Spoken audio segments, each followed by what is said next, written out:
Okay, first, we don't like oils around here, right? So I'm going to pass around Abundance. This is my favorite oil. Whether you want to think that putting it on is going to make you rich or what, but I like to put it on and pray that I'm going to get really rich.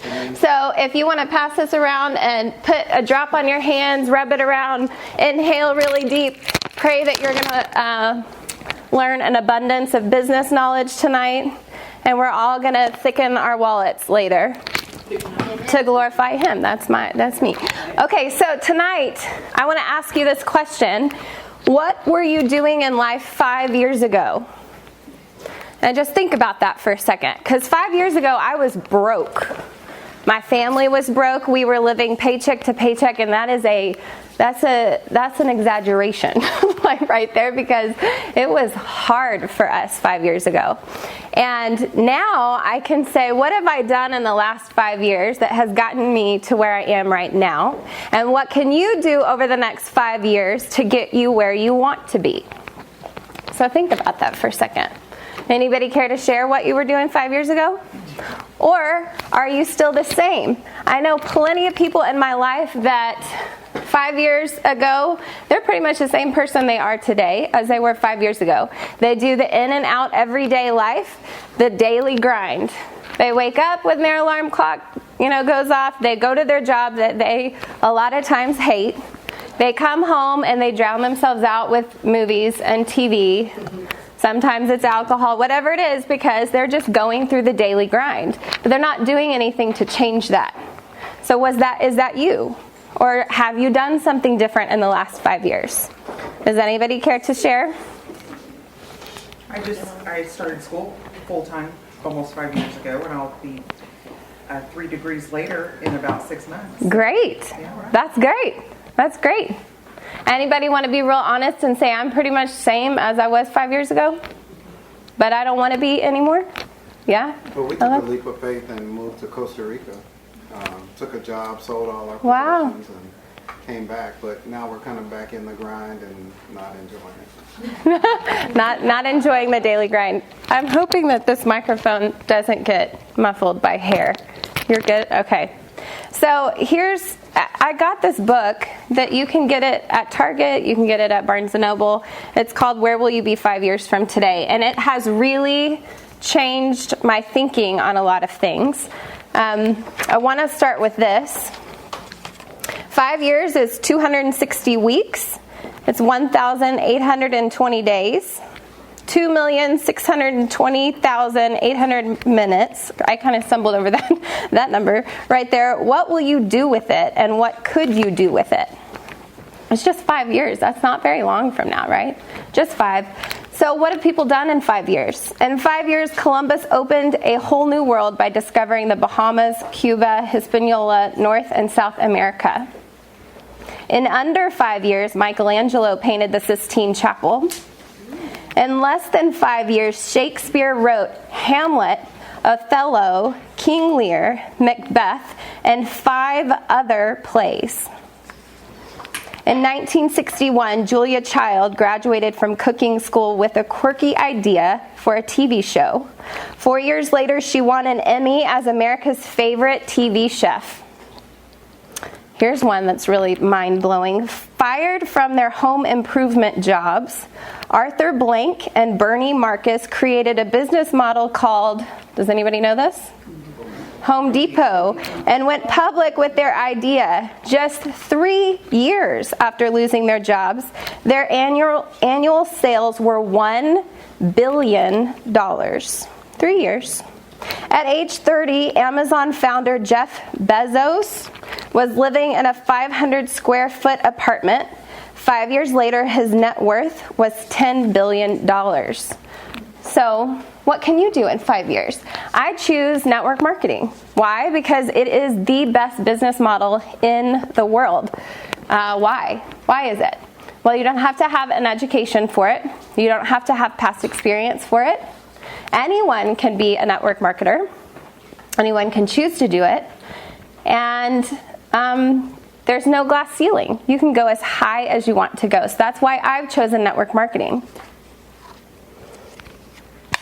Sarah Robbins is one of my I guess, mentors in this business, even though she's not in Young Living. She is a very successful network marketing professional in another company, and she's probably the most successful woman in network marketing.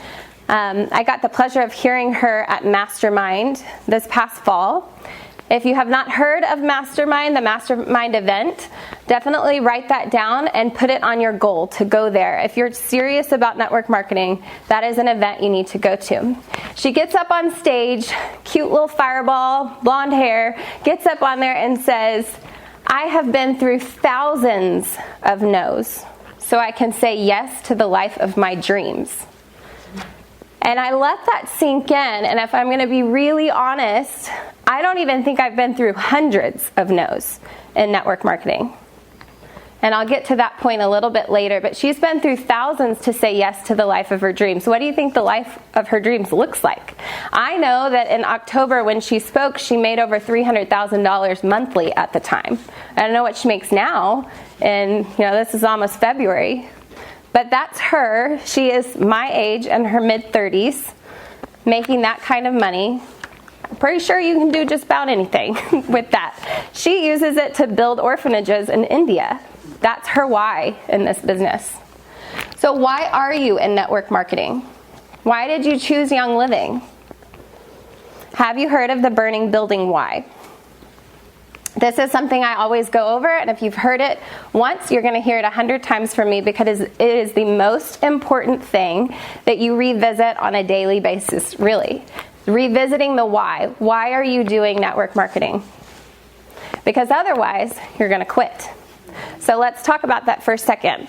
If I put a plank on the floor right now and I gave every single one of you $100 to walk the plank, it's flat on the ground, you can't fall, really, there's no harm in it. I'd give you $100. Would everybody pretty much take me up on that? Yes. Okay, easy money. Why are you taking me up on it? There's no risk. There's no risk. The why, the $100, outweighs the fear. There's no fear, really. You might have a fear of falling a few inches, but really there's no fear in that. Now, if I took that same plank and I raised it up between two skyscrapers, let's say it's 20 or 30 stories in the air, there's no safety net, you have no safety harness, and you have to walk from one building across the plank to get to the other building. I'll still give you $100. Is there anyone crazy enough in this room? There always is somebody that tries to be really fun and says, I'll do it. I'm like, let's go, because I don't believe you. But really, would anybody do that? They're a crazy person? Is it you? Would be him. Okay, so normal people would not take up that because why? The risk is too great. The fear outweighs the why. So put your what is this called? A scale. And you've got fear in one and you've got your why in another. Which one's greater? Well, in that case, your fear is really heavy. $100 is not that much. Even if I said $1,000, I don't think anybody in this room would really do it if we were up there. Because the fear of death, the fear of falling, fear of failure, that would scare me. I'd probably fall just thinking about it. So, think about the skyscraper thing for your Young Living business. Where is this going, Alana? What does this scenario even mean? Well, if I put you up on that and I said, I want you to cross, think of it in relations to Young Living when I give you this scenario. But if I said, I want you to cross it, I'm going to give you $100 or even $1,000, you wouldn't do it because the fear outweighs the why. But if I put your kids on the other building and I set that building on fire, maybe I didn't set it on fire because that would be bad, but if the building was on fire and your kids were on there and there's no help around and the only way to save your kids is to cross that plank, you probably wouldn't even need $100 or $1,000. That would not be on your mind because the why now outweighs the fear of falling. You have a huge why. You want to save those kids. So in Young Living, you have to find your why. You can pursue this as a hobby all day long, but you're not going to grow very far. But if you intentionally want to pursue this as a business, you need to know what your burning building why is. So identify that. If you do not know what that is, talk to your upline or talk to your upline's upline until you can figure that out. Pray about it, think about it, write it down. I didn't come up with a why overnight, a long-term why anyway, but I'll share my little story. Was when we were broke and miserable because my husband was totally miserable at his job. My kids really didn't have a relationship with their dad, and I didn't really have a relationship with my husband because he was never home. And so I had the why of I am losing my family as a unit. I have got to get us back together because his job was sucking the life out of all of us. So I'm a homeschool, stay-at-home mom. I don't have many options to provide a whole lot of income to even provide that ability for us to reconnect as a family. So I chose to pursue Young Living. I'd already been using the products for 1.5 years. I loved the products, and I saw the potential in the business. So that was my burning building why, and I intentionally decided to pursue it and have been going nonstop ever since.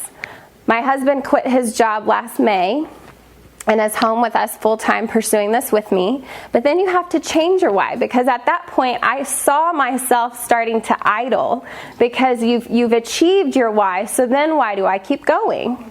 So I had to keep thinking, what is it that I want to do? Of course I want to do what God calls me to do, but here's a really cool thing I'll share with you. I wanted a lot of kids, and we couldn't have a lot of kids. So adoption has been on my heart a lot, but I don't feel called to adopt. But you know what's really cool? I want to fund adoptions. I want to write big humongous checks saying, here you go, here's a child, I'm going to be Oprah, like you get a kid, and you get a kid, and I want to be able to do that. That is a why for me, that's a why for my husband, and we cannot wait for that to happen because it's going to happen at least one time this year, and that's really cool. Adoptions are expensive. They're so expensive. It's like, it's ridiculous. So that's a big why for me, a big part of my why, and every why can be different. I have a girl on my team that I love dearly who I asked, what is your why in this? And she's like, I really want cows. And I'm like, I don't really know how to continue this conversation. Like, why do you want cows? And she's like, I really like cows, and I just want to farm with a lot of cows. And I'm thinking, okay, I always teach don't judge your whys, but I'm just not really sure what this is about. Well, come to find out, her town has told her that she's worthless. She lives in a really small town that's very poor, and her whole life she has felt like she's worthless. They have pretty much made her feel like she's going to amount to nothing, and she wants to feed them with her cows. Talk about tears. Like, when I hear this is on her heart, is to love on this community that doesn't have a whole lot of money for food, and she wants to buy those cows, and by golly, she's going to, and she's going to feed them. I think that's great. I have another lady I met at a class that I taught once that wants to go scuba diving in the Great Barrier Reef. I mean, that is not anything I would ever want to do or could think of doing, but hey, that's something that is on her heart so much. I don't know why it's on her heart, but I don't question the things God puts on our hearts. She wants to go. She has had this on her heart for years and years, and I think that's great. We cannot judge our whys. We can't compare our whys. So I want you to be writing down things that you think of while I'm talking tonight, and continuing on forever. Anytime you can think of something He puts on your heart, whether it is your big why or if it's little dreams. One of our little dreams was Disney World. My family is very, I don't know what's the correct word to use. We've got doctors and lawyers and pilots, and they're pretty wealthy people that are travelers, and they've got nannies, and they have all these wonderful things. And my husband worked for Walmart. So do you know how many times he would tell me, I feel like I'm not good enough for you because your family gets to do all this and I can't provide you that? And it was really hard on me and him. And Disney World was one of those things, like if we could take our kids to Disney World, because we haven't been able to take them anywhere else, and that was a dream of ours. That was not our why. That wasn't why I was pursuing Young Living, but it was still a part of our dreams.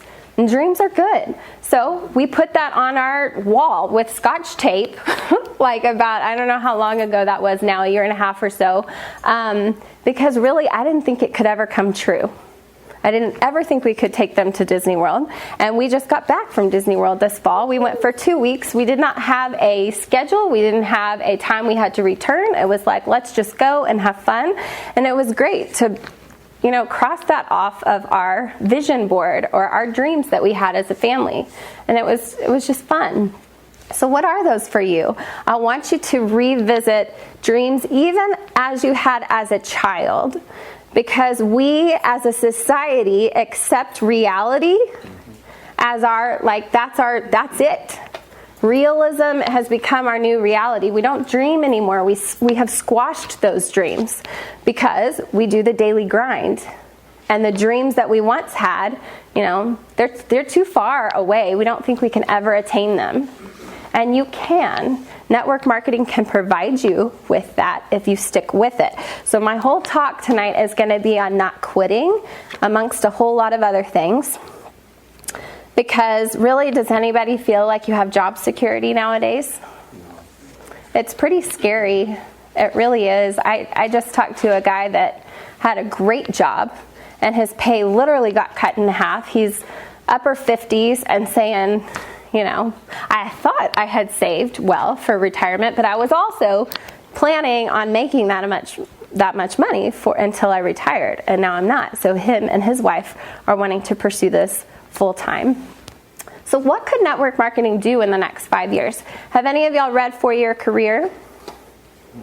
Put that down on your list to read, 4-Year Career, and they actually have a Young Living edition. Because Richard Brooke, that wrote the book, says network marketing can be a 4-year career, meaning start to residual income. Do y'all get residual income? If you truly understood what residual income was, you would walk through a brick wall to get it. So residual income is the income that keeps coming even if you do nothing.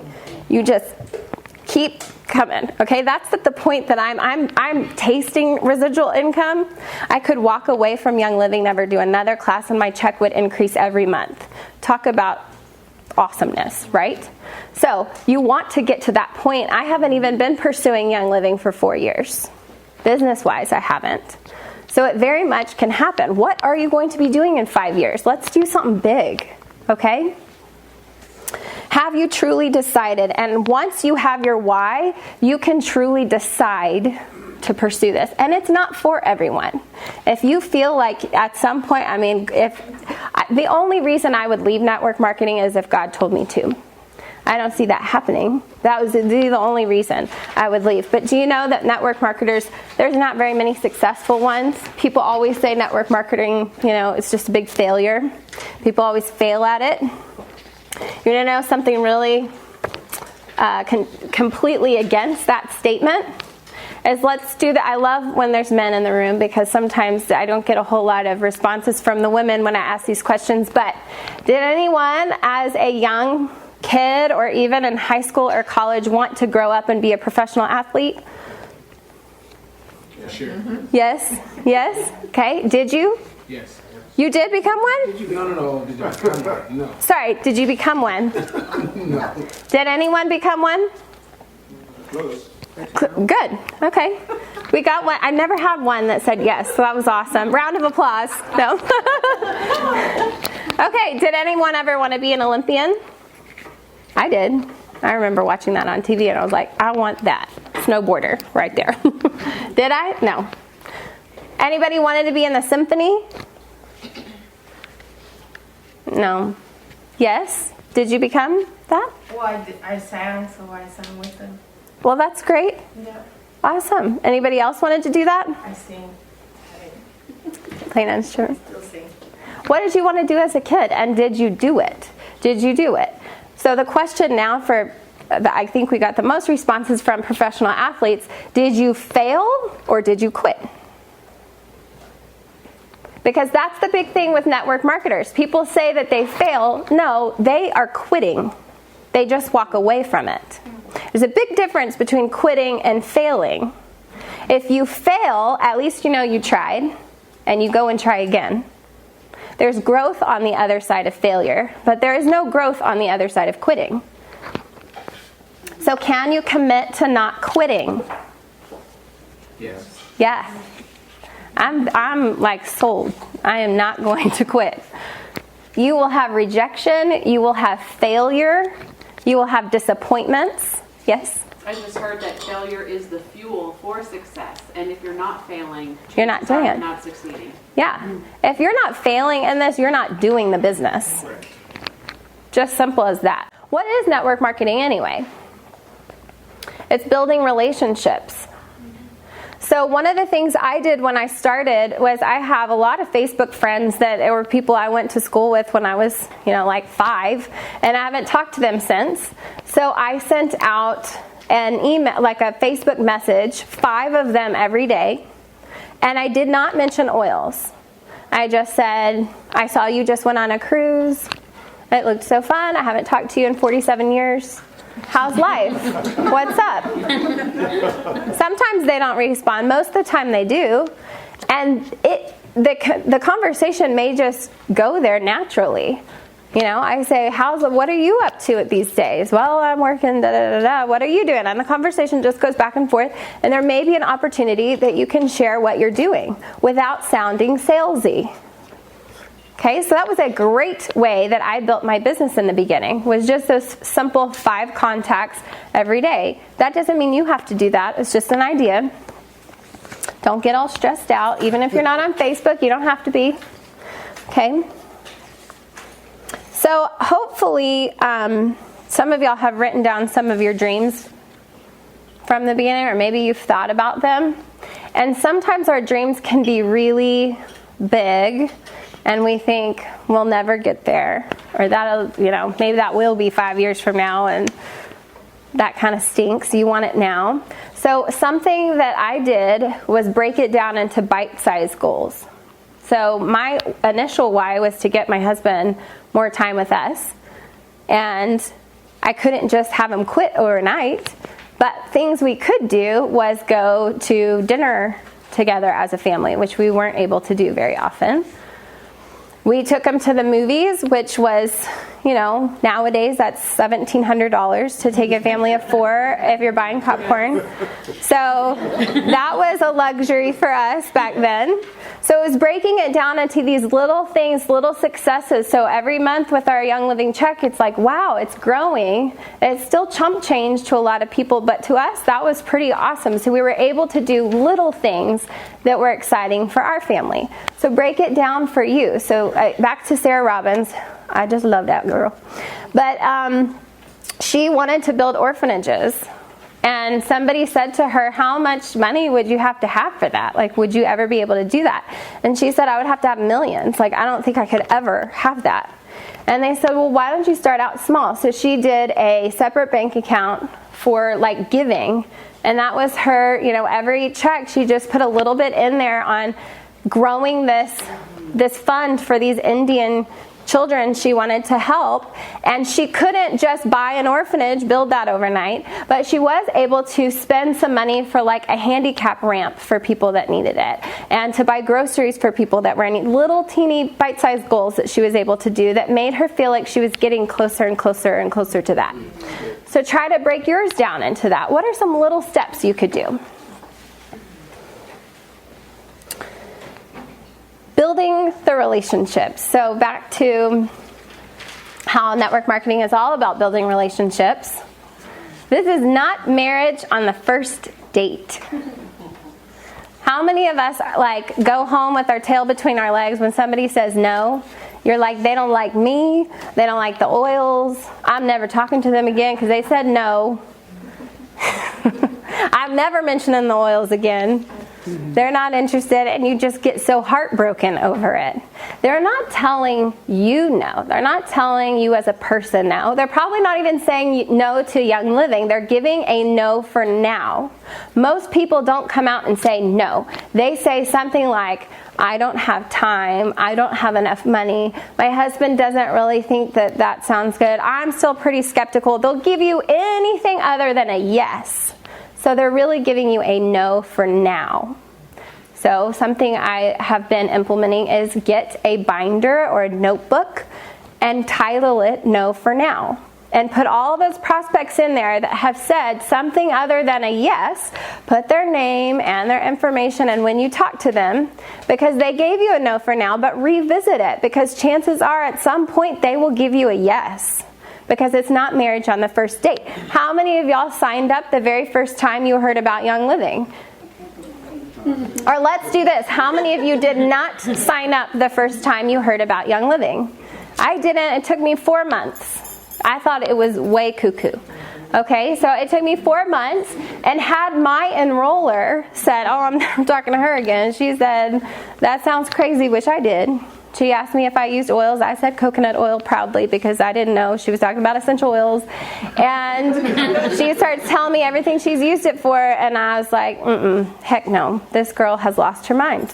And she stayed with me little by little, just kept loving on me, sending me information every now and then, inviting me to classes. I rolled my eyes several times, but look at where I am now. She stuck with it because I gave her no for nows over and over and over again. So I thought that was great if y'all can implement a No for Now notebook for yourselves. You don't want to recruit, as crazy as that sounds. You don't want to go out there and recruit, and you don't want to sponsor the safe people again, right? You don't want to make a sale. You just want to provide them. It's your job to give them the information, to tell them about the opportunity. It's their job to decide. You don't want to feel like you're making a sale or closing a sale. You want to feel like you're opening someone, opening them to the idea of hope. So with Young Living, it's far different than a lot of network marketing companies that are selling all things under the sun, jewelry and bags, and the list goes on, and these things don't change people's lives. We have a product that does. So when you're teaching a class or telling somebody about the oils, you don't want to be selling them the product. You don't want to be selling them the premium starter kit. You want to be selling them hope, or the potential of hope. Because everybody has either themselves or somebody in their lives that are struggling big time. So, oh my gosh, these products could change your life, financially and physically. So keep that in mind. I did mention a little bit about Facebook on how I had reached out to people via that. And so I want to talk a little bit about Facebook etiquette, if that's okay with y'all. Because Facebook it's kind of crazy sometimes. I don't like it, but my business is on there, and I have to be on there every day. So you can totally take advantage of that for your business if you choose to do that. So some questions to ask yourself are, do people even know that you're in Young Living? Some people never ever make a statement about it. I've had numerous people, including one that said, my sister just signed up with her neighbor. And I'm like, did she know you were doing oils? And she was like, well, I thought she did, but I don't know. I was like, okay. So how many of your friends know that you do it? Even your Facebook friends, they may have never even know that you do it. So do you post anything about it? Do people know? The second one is, do you post too much? Are you the infomercial for Young Living? Because that's only going to make people want to block you or defriend you. They want to know who you are. You want them to like you and fall in love with you because they'll want to work with people they like. So if you're only ever posting on there, Lemon has done this, and if you're interested, contact me. People don't contact you. No, they scroll right on by and say, if she posts one more of those things, I'm going to throw a rock at this screen. Okay?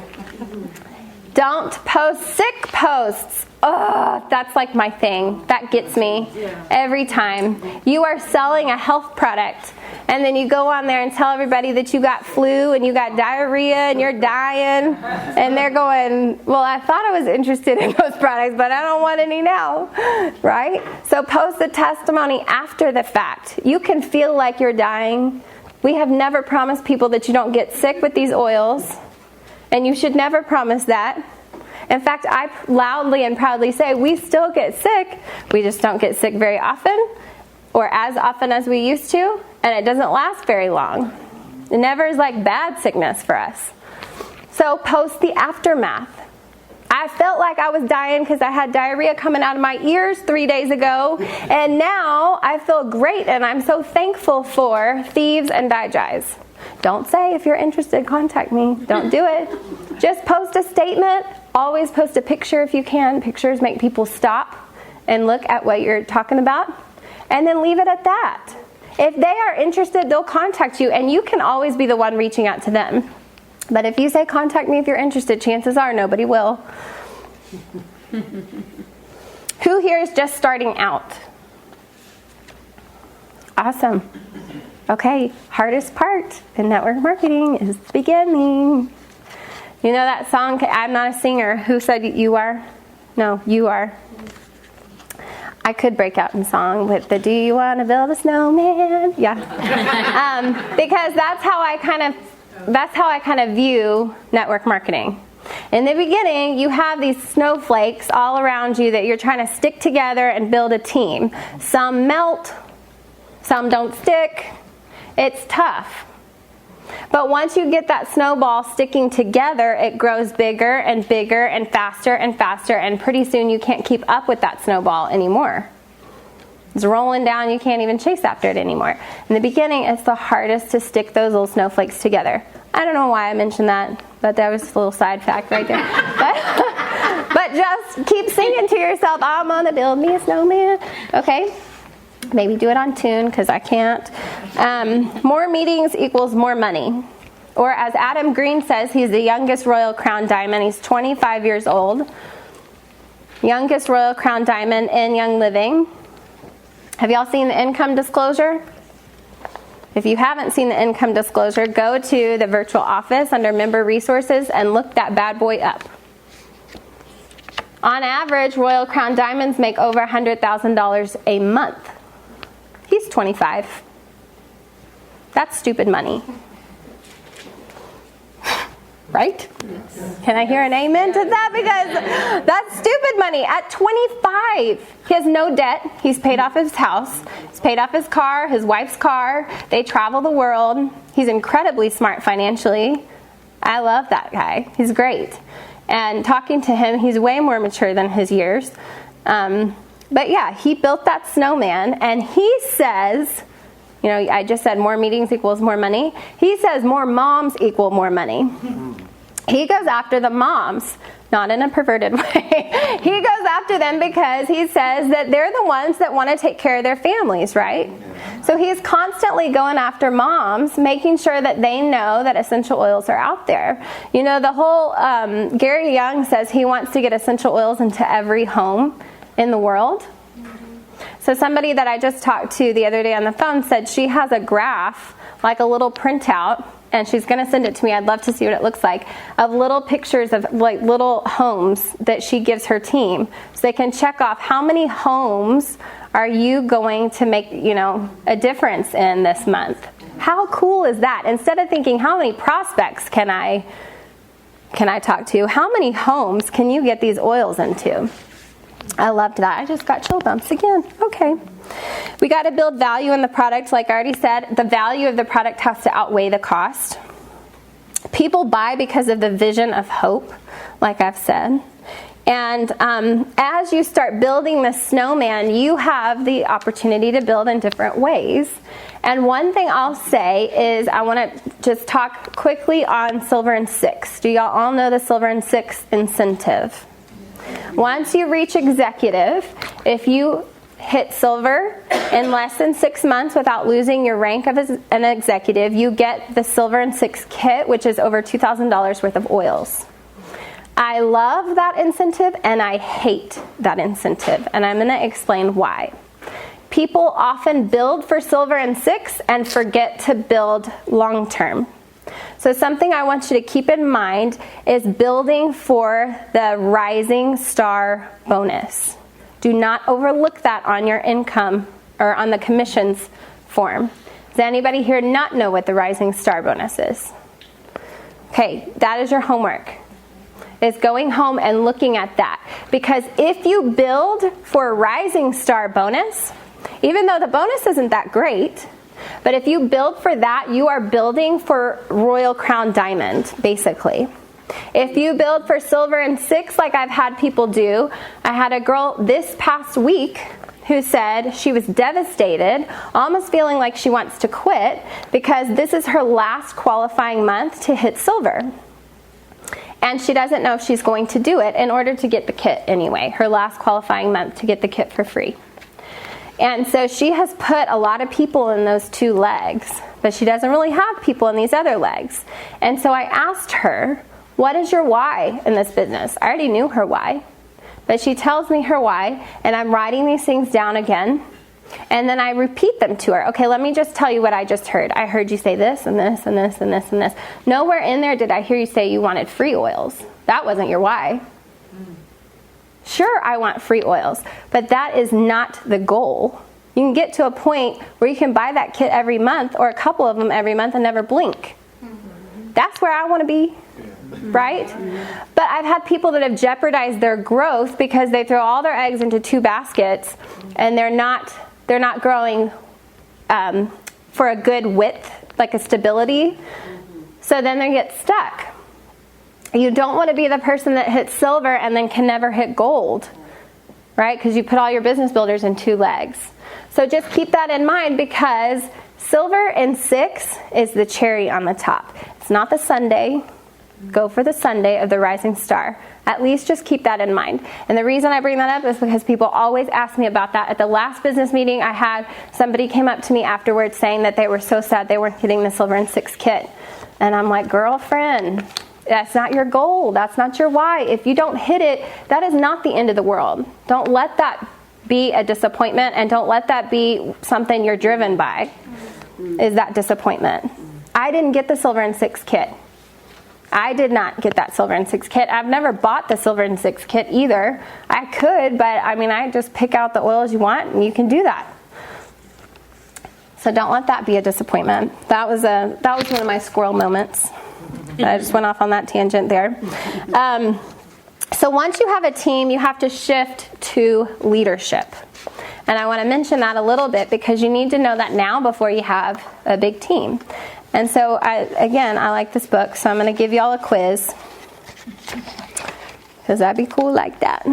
The following quiz appeared on the web and has been all over the world. See how this group can do. Name the 5 wealthiest people in the world. Warren Buffett. Warren Buffett. Bill Gates.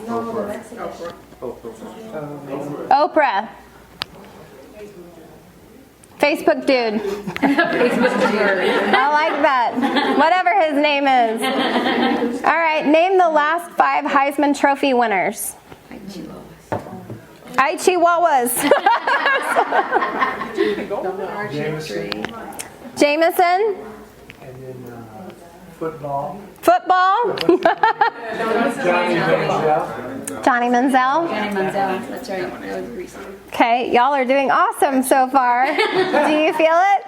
Name the last 5 winners of Miss America. Yeah, we're all like, I don't think I've watched that since 1986. I'm like, yeah. Name the last 5 of them. I don't even know. Okay, Utah? Texas, of course. Okay. America and America. Name 10 people who have won the Nobel or Pulitzer Prize. Oh, the young lady this time. Desmond Tutu. Nelson Mandela. We have to name, what did it say? 10. We have 2 so far. How are we doing? Was it Mother Teresa, someone says? Barack Obama? Anybody else? Dalai Lama? Y'all are doing better at this question. All right. Name the last half dozen Academy Award winners. I promise this has a point. Stick with it for just a second. Academy Award winners? For Best Actor or Actress. Denzel. I like her. Halle Berry. Julia Roberts. Okay. Viola Davis. Okay, I don't know who that is. Yes. Murder. How to Do Murder. Oh, yeah. Matthew McConaughey, maybe? Yes. Okay. This is y'all need a round of applause because no group has ever done so well with these answers. But y'all still, then name the last decade's worth of World Series winners. Yankees. Yankees. I think a few of them in there. But if you were taking this quiz individually without the help of the group, how well do you think you would do on those answers? All right, so the point, it says, what's the point of this crazy quiz? None of us remember the headliners of yesterday. These are not second-rate achievers. They are the best in their fields, but the applause dies. Awards tarnish. Achievements are forgotten. Accolades and certificates are buried with their owners. Do you have a goal of rank in Young Living? Do you want to be a Royal Crown Diamond? Is that something that is burning so hard on you that that's all you see is rank? Because I've been there where that's, clouded my mind. So keep it in mind, because nobody cares about rank. The rank is not important with a leadership role. What is important? This is the second quiz. Name a few teachers. You don't have to do this out loud, but think about it. Name a few teachers who aided your journey through school. I bet that's really easy for you to think of. Name 3 friends who have helped you through a difficult time. You could probably name 30. Name 3 people who have taught you something worthwhile. Think of a few people who have made you feel appreciated and special. Think of 3 people you enjoy spending time with. Name half a dozen people who have inspired you. So which quiz was easier? Of course, the second one. And it says the lesson, the people who make a difference in your life are not the ones with the most credentials, the most money, or the most awards, or in this case, the highest rank. They are the ones who care. So what kind of leader do you want to be?